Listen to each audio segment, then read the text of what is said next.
Justin emails Colleen about It Ends With Us book. This is following the timeline from the pleadings. On April 11, 2019, when It Ends With Us author Colleen Hoover watched director Justin Baldoni's 5 Feet Apart in theater, she tells Baldoni, "You're the right person to make this movie." Conversations ensue. There's a footnote here. Due to international travel, some images may appear to reflect dates and times that vary from the local timeline. Fair enough.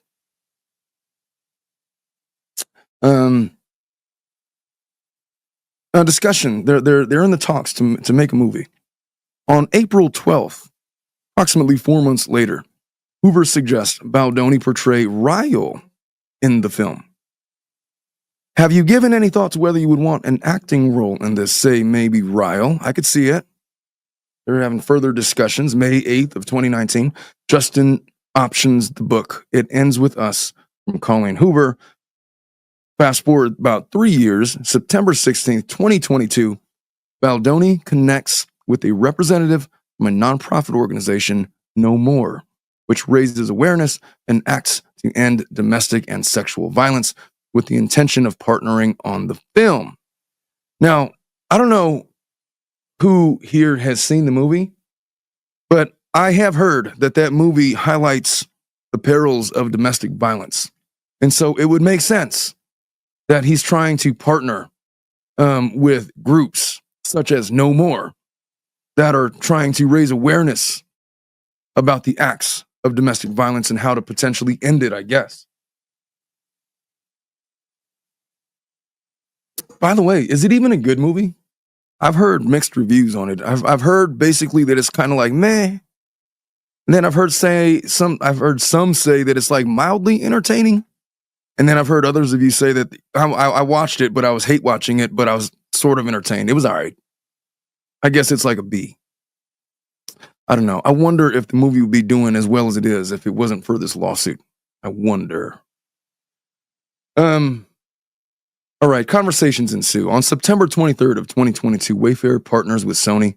Their agreements includes, at Wayfair and Baldoni's insistence, a requirement that 1% of the film's proceeds be donated in support of survivors of domestic abuse. That 1% was ultimately earmarked for the organization No More. Lively agrees to take the lead role of Lily Bloom. By the way that character has been described to me, that girl that played Wednesday, what was her name, man? She should have been the one. I think she would have been perfect for that role. I think she's actually 23 years old. Up and comer. Needs to get her stuff out there. She's in the hustling stage of her career. I don't think that she has like a all-powerful husband who is a part of the Hollywood patriarchy. Is that even correctly termed? I'm just saying. Blake Lively, I didn't even know who she was until this lawsuit. And when you look at her appearance, she looks just like Taylor Swift, which is to say there's like 50 of her running around in Hollywood. They all look the same. I just don't understand the insistence on Lively. Maybe this timeline will clear some of that up. So Baldoni and Wayfair develop marketing ideas for the film. They share these campaign ideas with Sony, including an idea for Lily Bloom pop-up shops nationwide, each of which would provide access to resources and safe houses for domestic violence victims. They also sought to partner with the nonprofit No More, which raises awareness and acts to end domestic and sexual violence. Excuse me. There's more email discussions. Here's one from Wayfair to Sony Marketing. It was great meeting with everyone to discuss the vision for the three pre-production social videos and initial content and campaign concepts. I've attached an overview of the topics covered during our call. We're excited to partner, bring IEWU to current blah, blah, blah. More talks. January 22nd, 2023. Lively introduces Baldoni to her friend and celebrity trainer, who would later become Baldoni's trainer as well. Baldoni and the trainer start collaborating, with the trainer delivering Baldoni's workout program on February 26th. Here's text messages as proof. Hey, Justin Baldoni here, a new friend of Blake's. We are working together on a film. I'll be headed your way first week of March for 4 months. Great to meet you, Justin. Happy to discuss. Let's jump on a call at some point. And I guess they scheduled an appointment.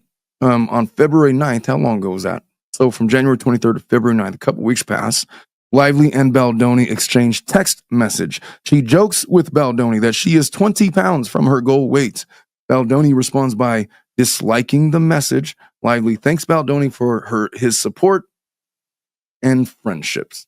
Your friendship support helped me with that. Not holding anything professionally, just thank you for the friendship side. In the meantime, praying hands, for real, I was worried about you. I bet you feel 1,000 pounds lighter. I really do. Only 20 to go. Disliked, only 20 to go, and laughing emojis. And she seems offended by that comment. Is that what that means? In the world of emojis, is this face supposed to mean like she's offended? It would not shock me if she was offended by that. He's just over there trying to crack a joke. February 14th, Valentine's Day, 2 years ago, Baldoni begins writing and sending script revisions to Lively. All the while also building rapport with his co-star and lead actress. Lively responds, "You're safe here," indicating he need not worry about his choice of words and could speak freely. All right. So they have more text message communication. Perfect. Thanks. It's left over from the book or from months ago, but nice to see people still care about it. Clapping hands, been deep into writing. Really fun with you in mind. Fun, not the right word. Exciting. You're safe here. Hearts. Lively shares her concerns with Baldoni about having her body ready for the forthcoming sex scenes. This is really important. Their characters would shoot asking, what's the chance we can do body scenes at the end of the schedule?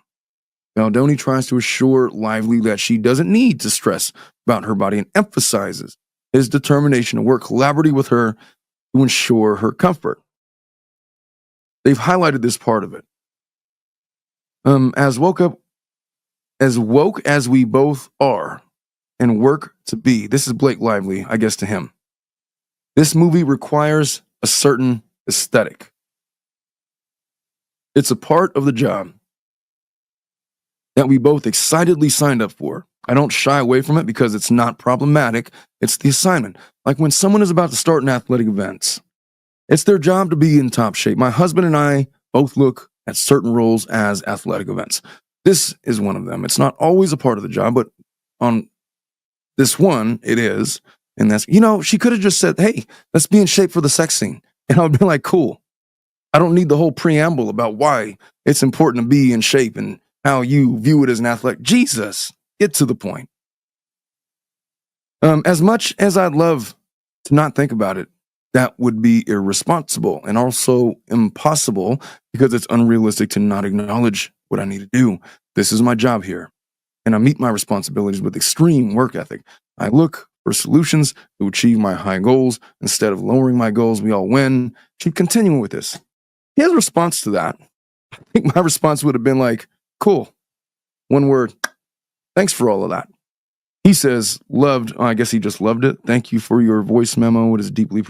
Blake Lively says, kicking ass, but it's still a ton of work with not a ton of time. What's the chance we can do body scenes at the end of the schedule? Justin says, I'm sure you are. Honestly, there's a billion moving parts to schedule right now. I just turned in the rewrite, and so they're hard at work. So much of it comes down to locations and the other cast availability. So, to be really honest, no clue. I want you to know you're going to look amazing. Anything you are insecure about, we will talk through, get creative together, make you comfortable. I just don't want you to stress about your body. It's the last thing you need. That sounds like a guy that's going to fat shame somebody on the set of a sex scene, doesn't it? Oh, just saying. February 26th, 2023, Baldoni's trainer provides him with a workout program. Here you go. Workout program, amazing. Can't wait to check it out. On the 28th, Baldoni and Reynolds exchange text message expressing mutual respect. And here's all the text messages of them with these. Jesus, that's a lot of texting. I'm exhausted just looking at that. That is exhausting to look at. Oh. What's up, Sarah Dawn? Lauren, that is unacceptable. Lauren 90. Jenna Ortega, that's exactly who it was. Jenna Ortega. Jenna Ortega. All right. Let me get back into my thing. Here it is. All right, so they're texting back and forth in these long blocks. I'm not reading all these text messages. If somebody sent me a text message that long, just know I'm probably not going to read it all. I'm just not going to, I can't, man. That's a lot to say. Just pick up the phone and call me then. Like text messages should be like a sentence or shorter. Like just think of it, just restrain yourself. Anyway, they're in these text messages exchanging mutual affirmations of respect. Good for them. So March 29th of 2023, Lively shares with Baldoni that she has strep throat. Baldoni offers to send her some amazing gut health protocols that help after antibiotics. Lively responds, please. And as a result, Baldoni reaches out to his board-certified integrative holistic health coach. Jesus Christ. You want to know how you live in LA? Because you got a board-certified integrative holistic health coach that prescribes amazing gut health protocols that help after antibiotics, after the real stuff, I guess. Lively shares that they connected, saying she's incredible. Lively later claimed in her CRD complaint that this health coach was actually a weight loss specialist and that this was all a ruse for Baldoni to subtly fat shame her. Get the fuck out of here. Really? No way. This was the fat shaming that she's talking about. The health coach was actually a weight loss specialist, and that this was all a ruse for Baldoni to subtly fat shame her. No. All right, I got to go back.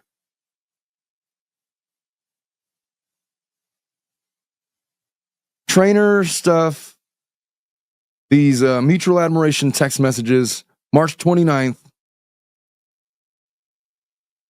Baldoni offers to send her some amazing gut health protocols that help after antibiotics. Please. Lively responds. As a result, Baldoni reaches out to his board-certified integrative holistic health coach and connects them. Lively shares that they connected, saying, she's incredible. She's incredible. She's incredible. That's important. Lively later claims that the health coach was a ruse. The fat shame. Oh. Boy, I tell you, man, rich people problems. I'm not sure if this lady knows what an insult really is. I mean, to take that as fat shaming, that's just, what are we even doing? Well, here's some text messages from Justin to Blake, and these are the ones that they literally were talking about. They go on and on. We'll send shortly. Blake says, perfect, thank you. Sorry, been on Zooms. Thank you so much. More friendly banter. Justin Baldoni. Blake is breastfeeding and had to take antibiotics for strep. Her second round, could you recommend a probiotic gut rebuilder I can send her? This is the wellness coach. Of course. Oh, no, poor thing. Yeah, that sounds like a fat shaming conspirators. A couple of them. Jesus. You try to do something nice for somebody. I'll tell you what, me and Blake Lively would never be friends for a million different reasons. She probably wouldn't want to be my friend anyway. I'm just saying that if she thought that that was a ruse to fat shame, me and her would never, ever be friends. It would go so wrong so fast. And you know what? I'm fine with it. She can stay over there. I'll stay over here. I don't need to talk to her. I need nothing to do with her. I promise you, she needs nothing to do with me. She's fine. April 1st, Blake shows up for in-person chemistry reads with potential co-stars to play her love interest, Atlas. At the end of the day, Lively sends a message to Baldoni stating, that was fun yesterday. What a great assembly of people. And Blake says, ha ha ha, for the win. Can't wait to meet her.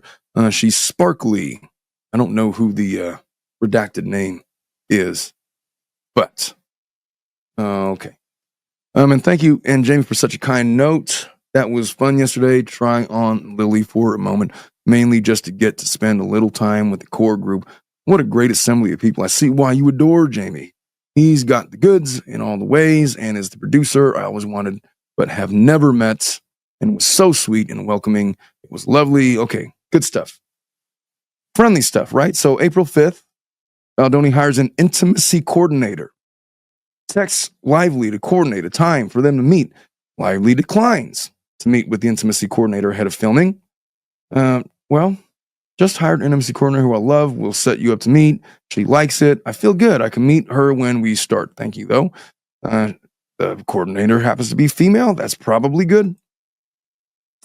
Just want to tell you about this. Seems she doesn't want to meet intimacy coordinator until we start, which may mess up the workflow, but I can still meet with her, of course. Producer, that's fine. If she doesn't want to meet her now, you'll just have to walk her through what you and blank are thinking. So April 7th, Baldoni shares the updated script with Lively. Lively excitedly texts Baldoni her thoughts on the pivotal rooftop meet cute scene. I so despise that term, meet cute. What does it even mean? Somebody knows what it means. I don't know what it means. Acknowledging its significance in the story, she asks if she can take a pass at the dialogue, hoping to infuse more of her voice into the character and make it more flirty and yummy. What does that mean? I would argue that that's more sexually harassing than anything I've heard coming out of Baldoni's side so far. Granted, I'm reading his complaint. But to be fair, I read Lively's complaint, and I had been unable to identify anything specifically that Justin said that could have been construed as sexually inappropriate, fat shaming, harassing, whatever. But if some lady says flirty and yummy, wouldn't that be more sexually inappropriate than anything that we've read so far in this evidence? Baldoni welcomes her input, eager to see her take on the moment and make her character hers. He waits for her notes. Text messages back and forth. Love a sparkle pass. A sparkle pass. So excited to read. I lied. So excited to get to work on this movie. I can't wait till Monday. Already reading. My kids are going to kill me. They've had enough of me, for Christ's sakes. The meet cute scene is, to me, the most important scene in the movie. Sets the tone and needs to feel extra special. You okay if I play around some of the dialogue to give her a bit more agency and fun and send to you? See, this is the part. I feel like this is the inception of her wanting to jerk with the original content that was part of an award-winning novel. It's starting here. Mark this date, April 7th, 8th, 2023. It'll affect some of your lines too if I switch out some of hers, but anywhere we can amp their verbal ping pong volley, I think we'll be cooking with gas, right? Reel that audience in and make them fall desperately in love with these two. Then, when the other shoe drops, ouch, the audience will be devastated. We can use some, all or none of it. I just don't want to step on any toes. And then Justin says, fuck yes, when he should have said, no, we're just going to leave it how it was. I mean, I realize in the context of a friendly conversation, I could see why, yeah, whatever, get your ideas. It works, it works. They're all in the planning stage, but she's already got designs on switching around things inherent in the script. It is a bad omen of negative things to come. Then Justin says, I couldn't agree more. It's what I tried to do in LastPass and some of what I was hoping we could do together. I can only write and play with what I feel is your tone so much.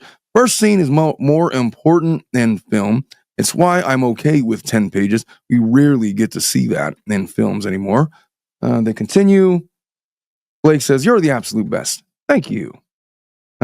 Emphasize. What does it mean when somebody emphasizes something? I'm an Android guy. Whenever somebody emphasizes something, this is what it looks like. What's it look like on an iPhone? I can send you my pass at the roof or just read with you when we get together. Anyway, more plans. Justin says, sorry, was just crying my eyes out as kids and family just left for another 5 weeks and it was a shit show. Oh boy, he's an emotional type, isn't he? Yes, send. It's so important. film and can't wait to play and find it. I agree so much. Lily needs to be strong and witty and playful and bold. That's why I wanted you. That's also one reason why I wanted to age her up. If a woman like you could fall into that relationship, then anyone could. And the more we love them, the more devastating act 3 is. Photo is devastating. Sorry to you all. All right. So, I mean, they're collaborating. They're being very respectful so far. I see red flags, but nothing too crazy, I guess. But they are seemingly getting along. Later that day, on April 9th, Lively shares her notes on the rooftop scene with Baldoni and follows up with a text, eagerly awaiting his thoughts. Baldoni responds via voice note, expressing his appreciation for her passions and edits. While he likes her changes, he envisions the final version landing somewhere between her take and the original. Happy Easter. What'd you think of the pages? Baldoni meets with Lively at her apartment in New York. He is greeted by Lively's husband, Ryan Reynolds, who enthusiastically praises Lively's rewrites of the rooftop scene, which she had sent on April 8th, 2023.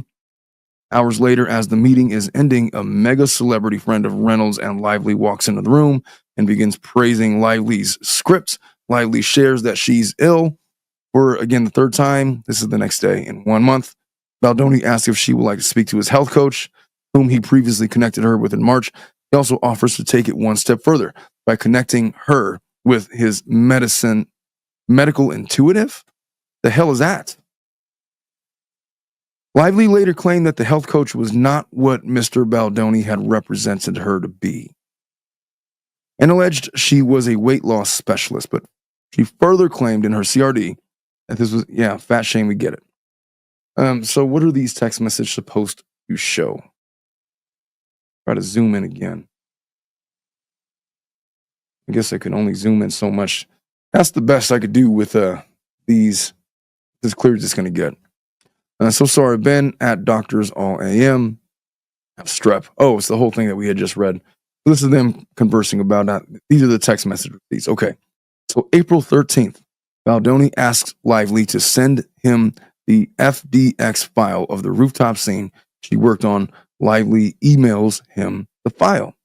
April 14th, Baldoni and Lively text about script changes and enhancing dialogue for the role of Lily Bloom's mother, Jenny Bloom. Baldoni conveys he is happy for Lively to share her notes, but ultimately wants to run any changes by the scriptwriter out of respect. Lively agrees. In the wake of the meeting 2 days earlier, in the presence of Reynolds and their mega celebrity friend, who Lively describes as her dragons, in a lengthy text to follow. I wonder if that's the reference to Taylor Swift, the mega celebrity. Baldoni feels obliged to text Lively, saying they liked her pages and hadn't needed Reynolds and her mega celebrity friend to pressure him.